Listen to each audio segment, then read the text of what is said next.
Good evening everyone. Welcome to Learn India Everyday which is run by Alcaro Career Institute. तो हमने chapter शुरू किया था आपका रिसोर्सेज एंड डेवलपमेंट.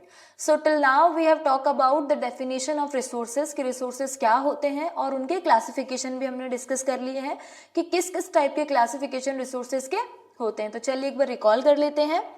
तो क्लासिफिकेशन में हमने बात करी थी ओरिजिन की, एग्जॉस्टिबिलिटी की and renewable, non renewable, potential, stock, reserved and so on we have discuss till yet.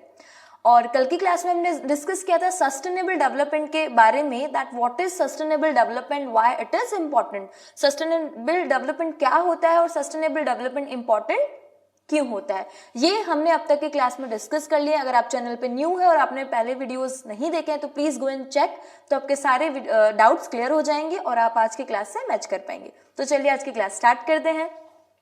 आज का हमारा जो टॉपिक है वो है हमारा रिसोर्सेस प्लानिंग, कि हमें रिसोर्सेस को यूज करने के लिए पूरा एक प्लान करना होता है. लाइक कुछ भी हमारे पास होता है तो उसको एग्जीक्यूट करने के लिए या उसको यूज करने के लिए हमें एक प्रॉपर पूरा प्लान साथ लेकर के चलना पड़ता है ताकि हम उसको अच्छे से सेट कर पाए या इन फ्यूचर हम उसे सेव कर पाए. तो ये रिसोर्सेज के साथ है. जैसे हमने बात करी थी कुछ रिसोर्सेज आपके हैं रिन्यूएबल है, कुछ रिसोर्सेज आपके हैं नॉन रिन्यूएबल है. तो बहुत सारे रिसोर्सेज है हमारे यहाँ पे, तो उसके अकॉर्डिंग हमें उनकी प्लानिंग करनी होती है कि रिसोर्सेज को हम किस तरीके से यूज कर सकते हैं और किस तरीके से लोग इसको ओवर एक्सप्लॉइट करके रिसोर्सेज कन्वर्सेशन की नीड को इंप्रूव करते हैं. So let's start. Step of resources planning. सबसे पहले आपके स्टेप्स क्या होते हैं कि आप किस तरीके से, जैसे चैप्टर के अकॉर्डिंग किस तरह के स्टेप्स गवर्नमेंट को लेने चाहिए, किस तरीके के स्टेप्स डेली लाइफ में सब्जेक्ट्स लोगों को लेना चाहिए टू कंजर्व द रिसोर्सेज. तो सबसे पहले यहाँ हम बात करेंगे रिसोर्सेज प्लानिंग. एक बहुत कॉम्प्लेक्स आपके लिए यहाँ एक वर्ड आया है. कॉम्प्लेक्स का मतलब हो सकता है डिफिकल्ट, जिसे करना बहुत मुश्किल है. तो रिसोर्सेज एक ऐसा काम है जिसे करना बहुत डिफिकल्ट है, और आप मान सकते हो कॉम्प्लेक्स बोल सकते हो. कॉम्प्लेक्स और डिफिकल्ट हम क्यों बोल रहे हैं, क्योंकि जितने सारे लोग हैं वो अलग अलग तरीके से रिसोर्सेज को यूज करते हैं और एज ह्यूमन की जो नीड है आगे बढ़ने की, उसकी जो एस्पिरेशंस है, वो उसे कभी भी रिसोर्सेज को ओवर यूज करने से नहीं रोक सकती. दैट्स वाई हम यहाँ बात कर रहे हैं कि रिसोर्सेज प्लानिंग थोड़ी सी कॉम्प्लेक्स और कॉम्प्लिकेटेड हो सकती है. सबसे पहले हमें क्या करना होता है, रिसोर्सेज को आइडेंटिफाई करना होता है कि वो इन्वेंट्री है, कुछ नया क्रिएट करेगा या उससे कुछ नया बन सकता है, क्योंकि वो रिसोर्सेज ओवर एक्सप्लॉइट होते हैं जिनसे हमें लगता है कि इनसे कुछ नया क्रिएट किया जा सकता है. वाटर जो हमारी डेली नीड्स को पूरा करता है, उसके साथ उससे इलेक्ट्रिसिटी बनती है. तो हमें पता है कि इस रिसोर्सेज को हम कहीं और भी दूसरे फेज में भी यूज कर सकते हैं, तो उसके अकॉर्डिंग फिर हम इसको यूज करते हैं. सेकेंड, आपको एक पूरा अच्छा सा प्लान करना पड़ता है जिसमें आपको टेक्नोलॉजी, स्किल, लेबर, फोर्स सब कुछ देखना पड़ता है कि जितने कुछ हमें नीड हो वो सारी चीजें हमें मिल जाए. तो यहाँ से आप देख लेंगे टेक्नोलॉजी, स्किल्ड लेबर और non skilled labour two type के होते हैं. स्किल्ड जिन्हें थोड़ी बहुत और भी बहुत सारी वो अपने उसमें परफेक्ट है, they know everything about their field very well. Institutional requirement कि हमें किस किस चीज की इसको कंजर्व करने के लिए रिक्वायरमेंट चाहिए होती है. साथ में नेशनल डेवलपमेंट प्लान, नेशन की ओर भी देखना होता है कि जैसे जैसे अगर नेशन आगे बढ़ने की ग्रोथ करेगा, आगे बढ़ना चाहेगा, तो ऑब्वियसली उसको रिसोर्सेज बहुत जरूरत होंगे. तो उसके अकॉर्डिंग इसे ये सारी चीजें प्लानिंग करके करनी होती है. हमारे यहाँ पे रिसोर्सेज हैं कितने और उनका डेवलपमेंट कैसे होता है. देखिए, रिसोर्सेज सब जगह इवन नहीं है. जैसे कि पॉपुलेशन सब जगह इवन नहीं होती है, सेम टाइम से रिसोर्सेज जो है वो हर जगह पे इवन नहीं होते हैं, वो अनइवन होते हैं. क्योंकि जो रिसोर्सेज का डिस्ट्रीब्यूशन होता है वो according to the climate, according to the atmosphere, वो अलग अलग जगह पर अलग अलग आपको रिसोर्सेज पाए जाते हैं. तो हम ये नहीं बोल सकते हैं कि सब जगह एक जैसे रिसोर्सेज पाए जाते हैं या फिर वो वहीं पर होता है. हाँ, कुछ रिसोर्सेज ऐसे हैं वो डेवलप्ड है, वो पर्टिकुलर प्लेस पे ही मिलेंगे, वो वहीं पर मिलेंगे आपके लिए, लेकिन कहाँ पर कितना मिलेगा, दिस इज अनइवन. इसे हम नहीं बोल सकते कि ये इवन हो सकता है, तो ये अनइवन होता है. तो सबसे पहले हमने बात करी कि जो इंडिया का 5 year plan after the independence, जो 5 ईयर प्लान बना, उसमें सबसे पहले इस चीज को डाला गया कि किस तरीके से ये प्लान बनाया गया कि किस तरीके से रिसोर्सेज को फाइंड आउट करना होगा कि किस जगह कितने रिसोर्सेज हैं, कहाँ पर किस रिसोर्सेज की अवेलेबिलिटी ज्यादा है, तो उसके अकॉर्डिंग फिर उस रिसोर्सेज को यूज किया जा सकता है, उसको उस रिसोर्सेज को वहां से सेव किया जा सकता है.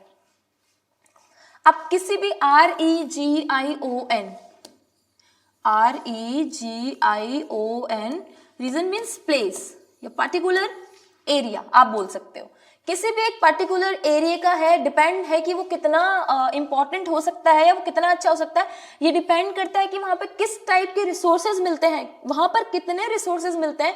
ये उस एरिया की वैल्यू बढ़ाने में बहुत हेल्प करता है कि वहां पर किस तरीके के कितने रिसोर्सेज आपको मिल सकते हैं। अगर वहां पर टेक्नोलॉजी नहीं है, इंस्टीट्यूट्स नहीं है, तो आप ये बोल सकते हो कि वहां पर हम ये बोल सकते हैं कि वो एरिया ज्यादा, हम नहीं बोल सकते कि वो बहुत फास्ट डेवलप कर लेगा। उसका जो डेवलपिंग का जो प्रोसेस होगा दैट माइट बी स्लो, क्योंकि वहाँ टेक्नोलॉजी नहीं है, वहाँ इंस्टीट्यूट्स नहीं है, वहाँ सारे जो नीड्स होती है वो नीड्स नहीं है, तो इट्स ऑब्वियस दैट कि वहाँ का जो डेवलपमेंट होगा वो बहुत स्लो होगा। इसी तरीके से हम कहते हैं कि वो सिटी इतनी बड़ी है, इतनी ब्रॉड है, वहाँ ये सब है, इट्स मीन उसमें रिसोर्सेज बहुत सारे हैं।